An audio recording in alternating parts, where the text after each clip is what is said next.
Martín Lutero. Por su medio, Dios realizó una gran obra para reformar a la Iglesia e iluminar al mundo. Las ideas religiosas, lóbregas y supersticiosas que prevalecían en su tiempo lo llenaban de pavor. A veces se iba a acostar con el corazón angustiado, previendo con temblor un sombrío porvenir y con constante terror por el pensamiento de Dios como un juez severo, inexorable, un cruel tirano, más bien que un bondadoso Padre Celestial. Un sincero deseo de librarse del pecado y de encontrar paz con Dios lo indujo al fin a entrar en un claustro para consagrarse a la vida monástica. El piadoso Staupitz le expuso la palabra de Dios y lo indujo a apartar la mirada de sí mismo y a fijar la mirada en Jesús. Sus palabras hicieron honda impresión en la mente de Lutero. Después de larga lucha contra los errores que por tanto tiempo albergara, fue capacitado para asirse de la verdad y la paz reinó en su alma atormentada.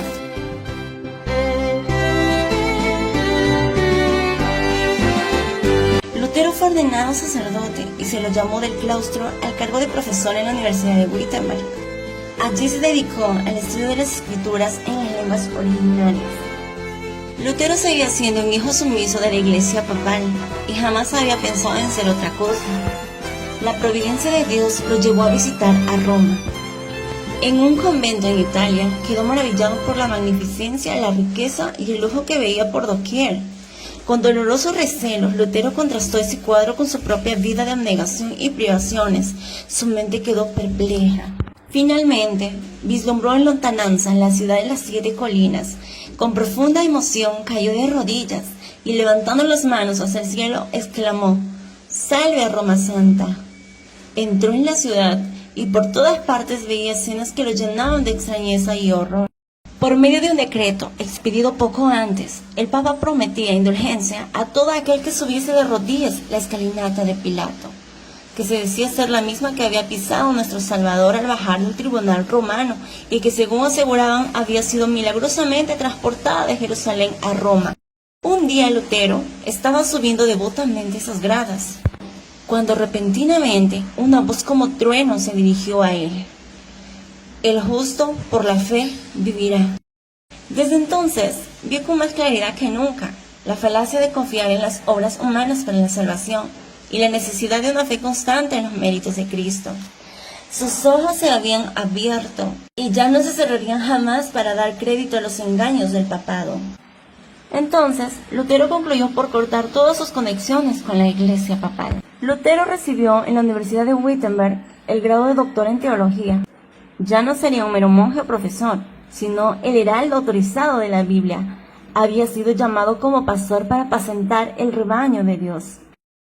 Era precioso el mensaje que Lutero daba a las ansiosas muchedumbres que pendían de sus palabras. Nunca antes habían oído tales enseñanzas. Las buenas nuevas del amor de un Salvador, la seguridad del perdón y de la paz a través de su sangre expiatoria. La Iglesia romana hacía comercio con la gracia de Dios. Si éstas hubiesen poseído la palabra de Dios, no habrían sido engañadas. Pero para poder sujetarlas bajo el dominio del papado, se les había privado de la Biblia. El infame tráfico se establecía en la Iglesia, y Tetzel, el encargado de administrar la venta de indulgencias en Alemania, subido al púlpito, ponderaba las indulgencias como si fueran el más precioso don de Dios. Aseguraba a sus oyentes que las indulgencias tenían poder para salvar no solamente a los vivos, sino también a los muertos, que en el mismo instante en que las monedas tintinearan contra el fondo de su cofre, el alma por la cual se hacía el pago escaparía del purgatorio y se dirigiría al cielo. Lutero, aunque todavía era un papista de la orden más estricta, estaba horrorizado por las blasfemas declaraciones de los traficantes de indulgencias. Muchos de sus propios feligreses habían comprado certificados de perdón y no tardaron en acudir a su pastor para confesar sus diversos pecados y esperar de él la absolución, no porque fueran penitentes y desearan cambiar de vida, sino por el mérito de las indulgencias. Lutero les negó la absolución y les advirtió que a menos que se arrepintiesen y reformasen su vida, morirían en sus pecados. Llenos de perplejidad, recurrieron a Tetzel. El fraile se llenó de ira, lanzó las más terribles maldiciones, hizo encender hogueras en las plazas públicas. Entonces Lutero, desde el púlpito, Expuso ante la gente el carácter ofensivo del pecado y le enseñó que le es imposible al hombre por medio de sus propias obras reducir su culpabilidad o evitar el castigo. Solo el arrepentimiento ante Dios y la fe en Cristo pueden salvar al pecador. La gracia de Cristo no se puede comprar, es un don gratuito. La iglesia del castillo de Wittenberg poseía muchas reliquias que se exhibían ante el pueblo en ciertos días festivos. La gente acudía en masa a ese lugar. Una de tales oportunidades, Lutero fijó en sus puertas un papel que contenía 95 proposiciones contra la doctrina de las indulgencias. Sus proposiciones mostraban que jamás se había otorgado al Papa ni a hombre alguno el poder para perdonar pecados y eximir su castigo correspondiente. Todo ese sistema era una farsa. También se mostraba claramente que el Evangelio de Cristo es el tesoro más valioso de la Iglesia y que la gracia de Dios revelada en él se otorga libremente a todos los que la buscan por medio del arrepentimiento y de la fe.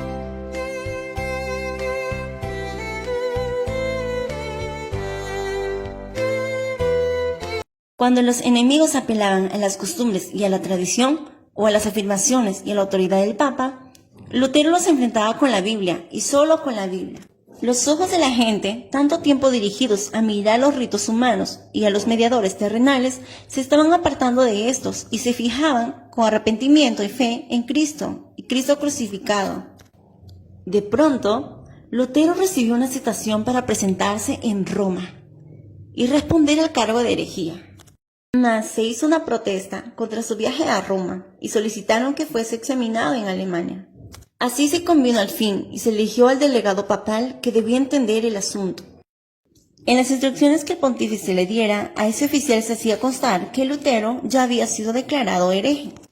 El Papa dio órdenes a su legado de excomulgar a todos, sean dignatarios, eclesiásticos o reales, excepto al emperador, los que fueran negligentes en cuanto a prender a Lutero y a sus correligionarios para entregarlos a la venganza de Roma. Augsburgo había sido señalado como el lugar del juicio, y hacia allí se dirigió a pie el reformador. El legado quería, de ser posible, obligar a Lutero a retractarse, o si fracasaba, lograr que se lo llevaran a Roma para compartir la suerte que habían corrido Hus y Jerónimo. El legado en sus entrevistas con él fingió gran amistad, pero exigía que Lutero se sometiera implícitamente a la autoridad de la Iglesia y que cediera en todo sin argumentar o cuestionar. Lutero protestaba contra la actitud del cardenal al exigirle que se retractara sin haber probado que él se hallaba en error. La única respuesta que se le daba era: retráctate, retráctate. En la siguiente entrevista, Lutero presentó una clara, concisa y rotunda exposición de sus opiniones, bien apoyada con muchas citas bíblicas. Cuando el prelado vio que los razonamientos de Lutero eran incontrovertibles, perdió el dominio de sí mismo y en un arrebato de ira exclamó: retráctate o te enviaré a Roma, para que comparezcas ante los jueces encargados de examinar tu caso. Te excomulgo a ti y a todos tus secuaces y a todos los que te son o te fueren favorables, y los expulso de la iglesia. Y en tono soberbio e irado finalmente dijo: retráctate o no vuelvas más. Lutero concordó y salió de Augsburgo antes del alba. Al enterarse que Lutero se había escapado, el legado quedó anonadado por la sorpresa y el furor. Expresó su enojo en una carta que dirigió a Federico, elector de Sajonia, para quejarse amargamente de Lutero y exigiendo que Federico enviase al reformador a Roma a que lo desterrase de Sajonia. El elector notaba un decaimiento general en el estado moral de la sociedad. Se necesitaba una gran obra de reforma. Vio que los trabajos de Lutero tendían ese fin y secretamente se regocijó de que una influencia mejor se estuviese haciendo sentir en la iglesia.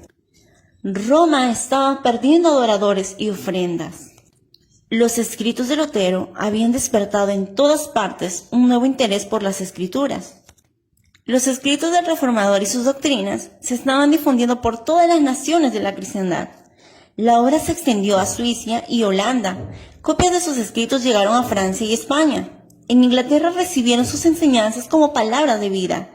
La verdad se dio a conocer en Bélgica e Italia. Miles estaban despertando de su mortal letargo para recibir el gozo y la esperanza de una vida de fe.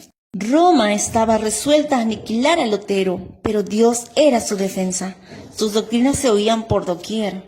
Lutero, al leer las obras de Hus, descubrió que la gran verdad de la justificación por la fe que él mismo enseñaba y sostenía había sido expuesta por el reformador bohemio. Lutero dijo: todos, Pablo, Agustín y yo mismo, hemos sido husitas sin saberlo. Y añadía: Dios pedirá cuentas al mundo porque la verdad fue predicada hace ya un siglo y la quemaron. Cuando le llegó la bula papal, Lutero dijo: la desprecio y la ataco como impía y falsa.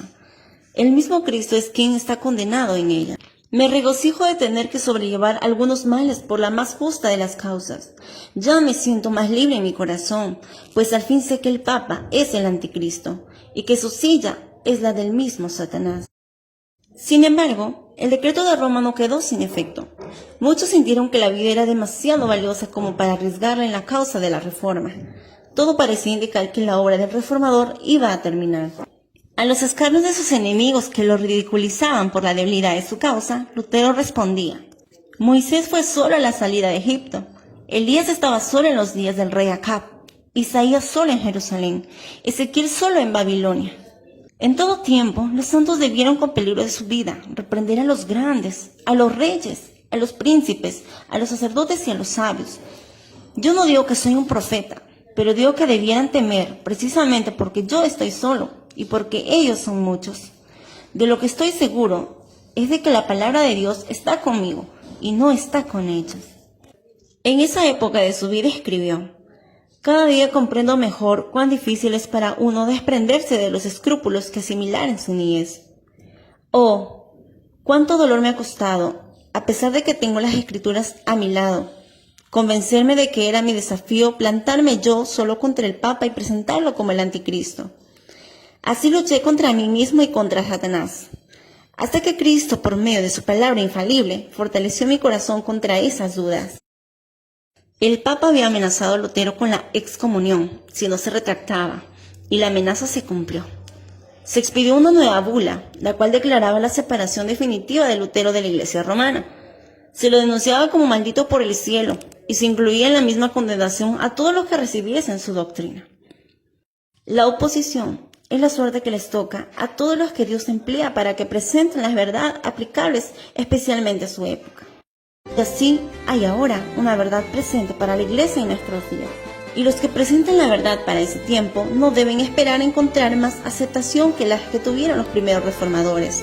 El gran conflicto entre la verdad y la mentira, entre Cristo y Satanás, irá en aumento e intensidad a medida que se acerque el fin de la historia de este mundo.